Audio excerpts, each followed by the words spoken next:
7वां अध्याय। नंदी को वर प्राप्ति और विवाह वर्णन। नंदीश्वर बोले, हे महामुनि, मैंने वन में जाकर घोर तपस्या करनी शुरू कर दी। मैं स्वच्छ मन और श्रद्धा भाव से भगवान शिव के 3 नेत्र, 10 भुजा तथा 5 मुख वाले रूप का ध्यान करते हुए मंत्र का जाप करने लगा। मेरी दुष्कर तपस्या से अभिभूत होकर भगवान शिव प्रसन्न हो गए। तब भगवान शिव ने देवी पार्वती सहित मुझे दर्शन दिए। भगवान शिव बोले, हे शिलाद पुत्र नंदी, मैं तुम्हारी इस तपस्या से बहुत प्रसन्न हुआ हूँ। तुम जो चाहो मनोवांछित वर मांग सकते हो। तुम्हारी इच्छा मैं अवश्य पूरी करूँगा।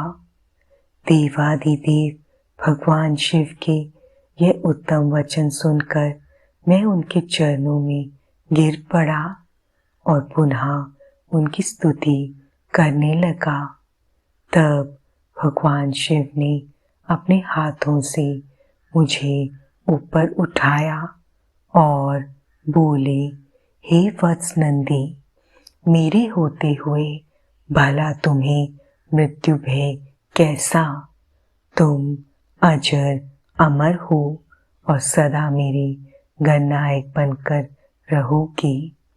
मेरा प्रेम तुम पर सदा बना रहेगा और तुम मृत्यु को कभी प्राप्त नहीं होगी।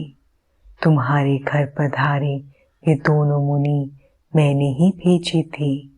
अतः अब तुम अपने शोक और चिंताओं को त्याग दो। यह कहकर भगवान शिव ने कमल के फूलों की माला अपने गले में से उतार कर मेरे गले में डाल दी। माला मेरे गले में पड़ते ही मेरे 3 नेत्र और 10 भुजाएं हो गईं। तत्पश्चात भगवान शिव मुझसे बोले कि तुम और क्या चाहते हो? मैंने कहा, प्रभु, मैं आपकी सवारी बनना चाहता हूँ। तब महादेव शिव जी ने अपनी जटाओं से हार के समान निर्मल जल मुझ पर छिड़क कर कहा कि नंदी हो जाओ। तब उन परमेश्वर शिव की जटा से जटोरग, त्रिस्तोता, वृषभध्वनि, संपितेका और जम्बू नदियां बह निकली। ये 5 नदियां पंचत नाम से चपतेश्वर नामक स्थान के पास बह रही हैं।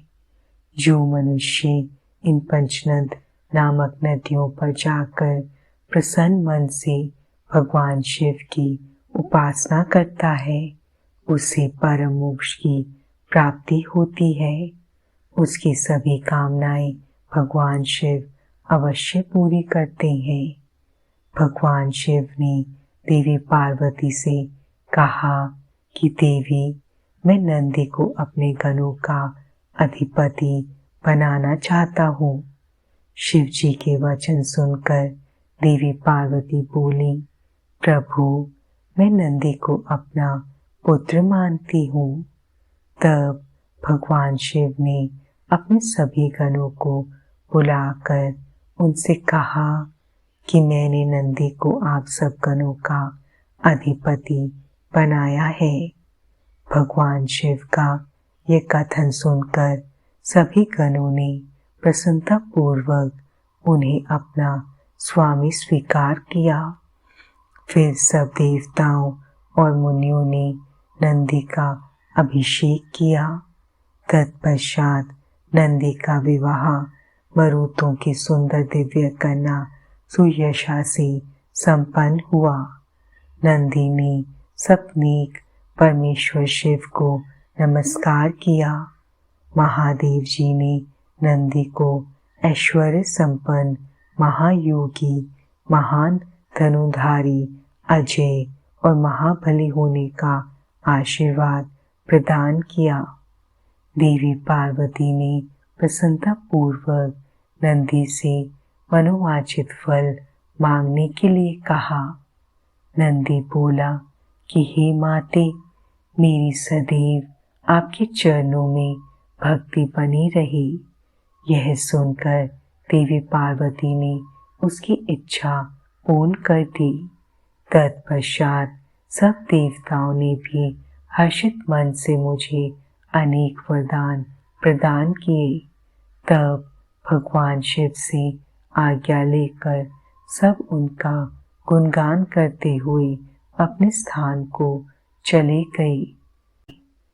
महामुनि नंदीश्वर के अवतार का वर्णन शिव भक्ति बढ़ाने वाला और आनंददायक है। इसे पढ़ना अथवा सुनने से सभी सुखों की प्राप्ति होती है।